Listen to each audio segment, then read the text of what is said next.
At the heart of addiction, but also at the heart of a challenged life, challenged in the ways that life shouldn't be challenging, is this lack of distress tolerance. Yeah.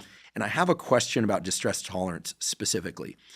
What can we do to increase our distress tolerance? Like, what practices? Maybe we just have to experience distress to know how to navigate distress. Well, we're going to experience distress. We experience it all the time. And I think it's and you may be able to articulate this even better than I can, but I think we need to look at stress, right? Not all stress is bad. We need stress. I need stress to move around in this chair. I need to be able to walk around. My muscles need to tense, and I need that stress. Was it Hans Selye's work around eustress and distress? We're going to experience distress, and it's not about avoiding distress. It's how are we going to walk through that distress? And so I like to break practices down into a couple different ways. So proactive and reactive. Proactive are going to be things that we schedule. I'm going to do, you talked about yoga nidra. We can talk about that a little bit more. You call it the non-sleep deep rest, other forms of mindfulness and meditation that actually allow us to raise capacity in our nervous system. Going to therapy, coaching, being involved in a community, doing physical exercise. These are things that we're going to schedule. Going into the cold plunge, which does allow us to experience something and stay a little bit longer. And it gives us, we have one at home, and when friends come over to use it, it's so funny because the first time they're going to do it, and I know you've had a lot of people. I was at your home a couple years ago, and there was a guy who was doing it for the first time, and he's like a big.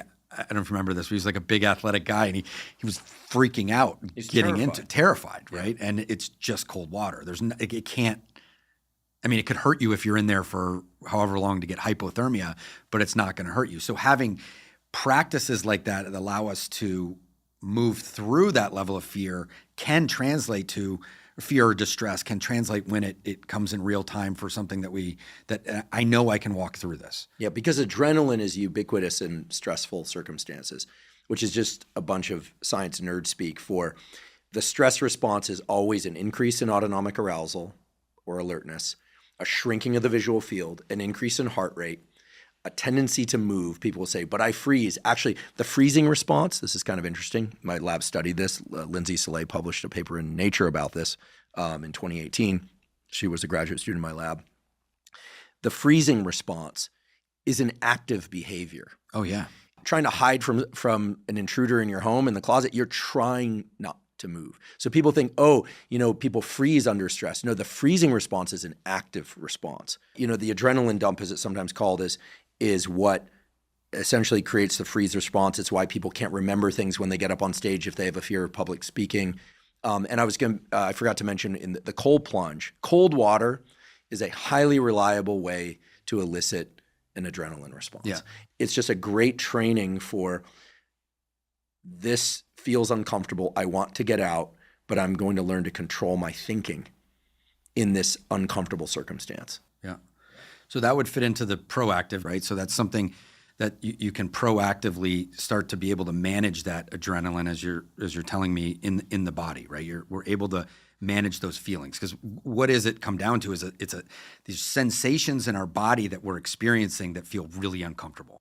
And we might be able to sense them a little earlier, right, if we have some training. I just want to throw in one little science tidbit, as long as we're talking about using cold as a way to manage distress tolerance, is that the first 15 to 20 seconds after the adrenaline response hits, and it hits very fast, your forebrain, which is involved in all your contextual decision-making and clean, clear strategies of what best to do, is essentially shut down for about 20 seconds. If you can make it 20 seconds, right, you have a far better chance of not doing something really stupid and doing something that's very adaptive. Right. Now, there may be circumstances where you don't have 20 seconds. But if under stress, and riding out that 20 seconds is generally going to be a very adaptive approach, because then your forebrain comes back, quote unquote, online, and you could really start to make strategic decisions based on those particular circumstances. Right. And so that's what's happening when we get experienced. Some people say get triggered by something that's uncomfortable for us, right?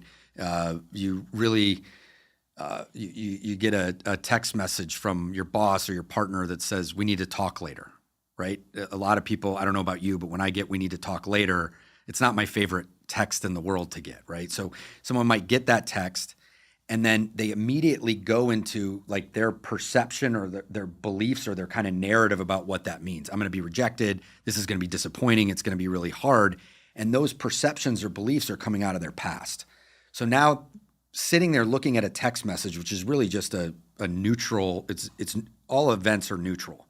We bring the meaning to them and we want to bring meaning to them, but it's just words on a screen and we don't even know what it means yet. You're looking at those and you're not even in the present that more, you're in the past. And we're never really out of the present. People say get present. That's the only place we live. It's where are we oriented? Past, present, or future. Yeah, right. In this moment, now that I'm going into this narrative from all the other times that let's say I'm making up that I'm being rejected or I'm not going to get what I want, now I'm oriented to the past. So we could say I'm disoriented in that moment. Or to the future, you're anticipating what might be said, what's going to happen. Right. You're out of the moment. But I would say that the anticipation is still something that's coming out of what we've experienced before, right? Yeah.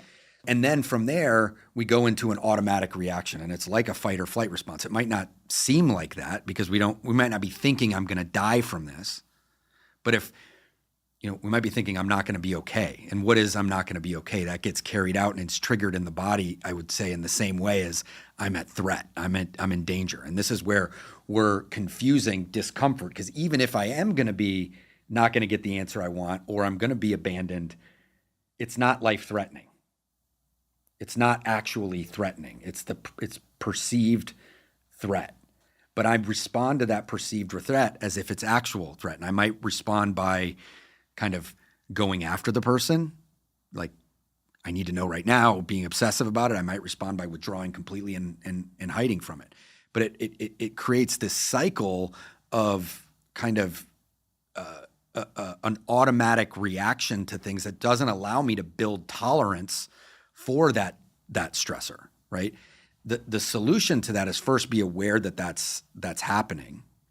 And once you're aware that happens, and it happens to us all the time, once I recognize that I'm in this cycle below, to find a way to stop, to intervene on that, to take a break from it. It might be just those 20 seconds. It might be something that it might be taking a few breaths. It might be walking away from it. Can I interject something there? Yeah. Because one thing that stemmed out of a prior conversation we had is I think, these aspirational responses of, okay, like the stressor hits, I'm going to take I'm going to create the gap between stimulus and response that, was it Viktor Frankl or something like that referred to? Sounds wonderful, but in real time, everything's very different. hard. It's very Everything's different. And so, what can we do to prepare? What are the things? I like this notion of proactive tools that we can schedule. Cold plunge being one of them. We'll talk about yoga nidra and some other things. But one of the things that I've learned is that there are sensations in the body that come about, and it will be different for different people, but there are sensations in my body that come about very fast because the adrenaline response is fast.